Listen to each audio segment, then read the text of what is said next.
నమస్తే, prime 3 news channel కి స్వాగతం. ప్రతి క్షణం ప్రజల కోసం, మీ సమస్య పరిష్కారమే మా లక్ష్యం. మీ సమస్యలను 7382273833 వాట్సాప్ చేయండి చాలు. మా వార్తలు మీకు నచ్చినట్లయితే లైక్ చేయండి, షేర్ చేయండి, సబ్స్క్రైబ్ చేయడం మాత్రం మర్చిపోకండి. ఎక్కడో చోట ఏదో ఒకటి అల్లరి సృష్టించాలని ఇవాళ జువ్వెలదిన్న ఫిషింగ్ హార్బర్ విషయంలో అక్కడ మత్స్యకారులకు చెందకుండా ఆ ఫిషింగ్ హార్బర్ని వేరే వాళ్ళకి కేటాయిస్తున్నారని చెప్పి ఒక దుష్ప్రచారం చేయటానికి, మత్స్యకారులకు స్థానం లేకుండా చేయాలని ఒక దుష్ప్రచారానికి జగన్మోహన్ రెడ్డి రెచ్చగొట్టే కార్యక్రమాలు చేస్తూ ఉన్నాడు. నిజంగా ఇది చాలా దురదృష్టకరం. అక్కడ ఫిషింగ్ హార్బర్ నిర్మాణం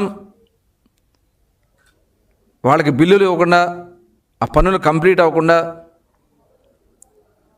ఆ ఫిషింగ్ హార్బర్ని వెనక్కి నెట్టినటువంటి వ్యక్తి జగన్మోహన్ రెడ్డి. ఇది అవునా కాదా? అదే కాకుండా ప్రభుత్వం వచ్చిన తర్వాత కూటమి ప్రభుత్వం పనులు వేగవంతంగా చేస్తుంది. ఇంకా కొద్ది పనులు మిగిలి ఉన్నాయి. అక్కడ 901 మీటర్ల లెంత్లో జెట్టీని నిర్మాణం చేయడం జరిగింది. అక్కడ ఫిష్ ల్యాండింగ్ సెంటర్ కానీ, అక్కడ కోల్డ్ స్టోరేజెస్ కానీ, వాళ్ళకి కావాల్సినటువంటి వలలు కానీ, ఇవన్నీ కూడా భద్రపరచుకోవడానికి గదులు కానీ, అక్కడ ఒక సొఫిస్టికేటెడ్ ఫిషింగ్ హార్బర్ నిర్మాణం జరిగింది. దాన్ని తీసుకెళ్ళి వేరే సాగర్ సొసైటీ, సాగర్ డిఫెన్స్ వాళ్ళకి ఇచ్చేస్తున్నారని చెప్పి ఒక దుష్ప్రచారం చేయడానికి, అంటే అక్కడ మత్స్యకారుల్ని రెచ్చగొట్టడానికి.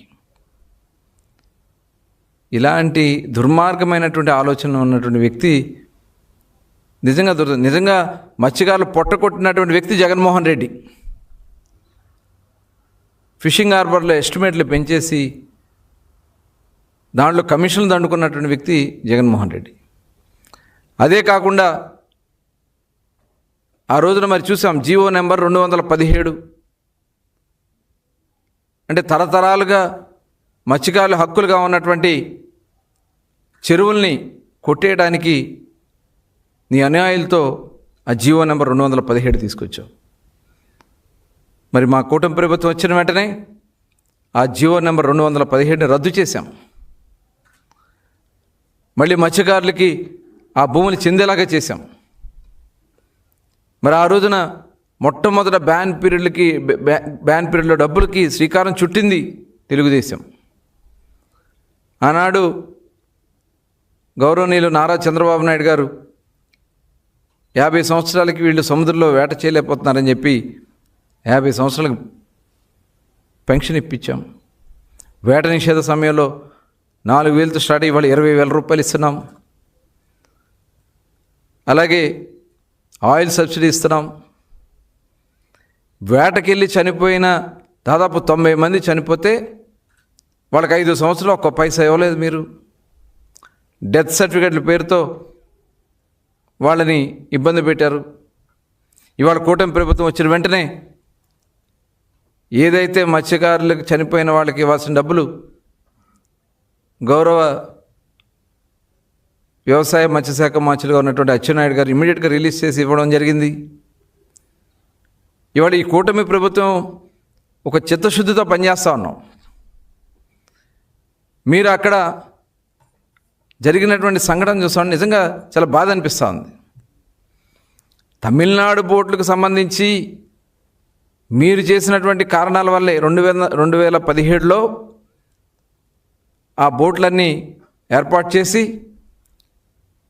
మెరైన్ బోట్స్ గస్తీ తిరిగి ఏర్పాటు చేసినటువంటి బోట్లని మీరు అధికారంలోకి వచ్చాక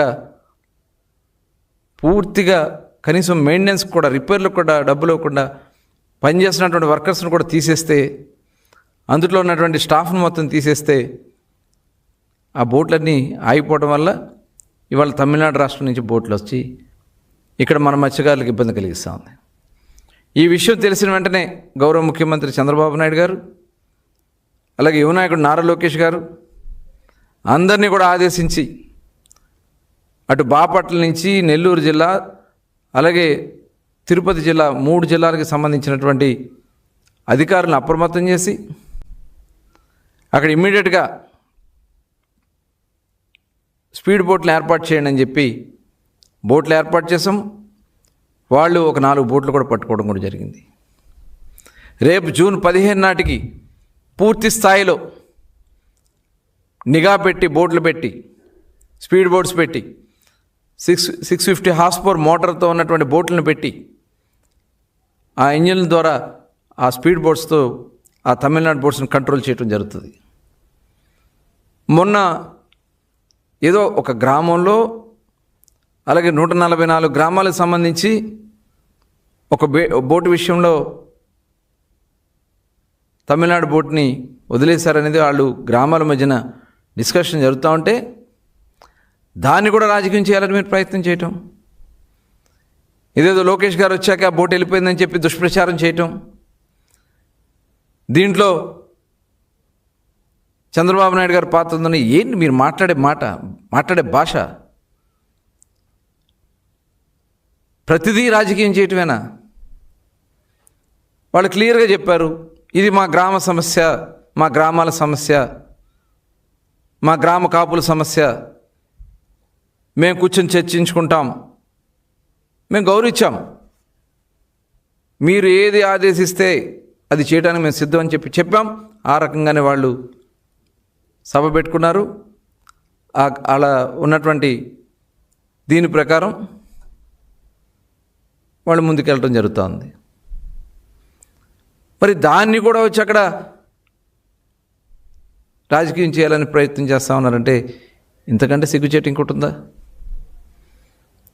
ఇవాళ ఇక్కడ సాగర్ డిఫెన్స్కి సంబంధించినటువంటి సంస్థ, కేంద్ర ప్రభుత్వం అనుమతితో వచ్చినటువంటి సంస్థ, వాళ్ళు ఎంఎస్ఎంఈ పార్క్గా ఉన్నటువంటి ప్రాంతంలో వాళ్ళకి 22 ఎకరాలు ఇచ్చి ఈ జట్టిలో కేవలం 170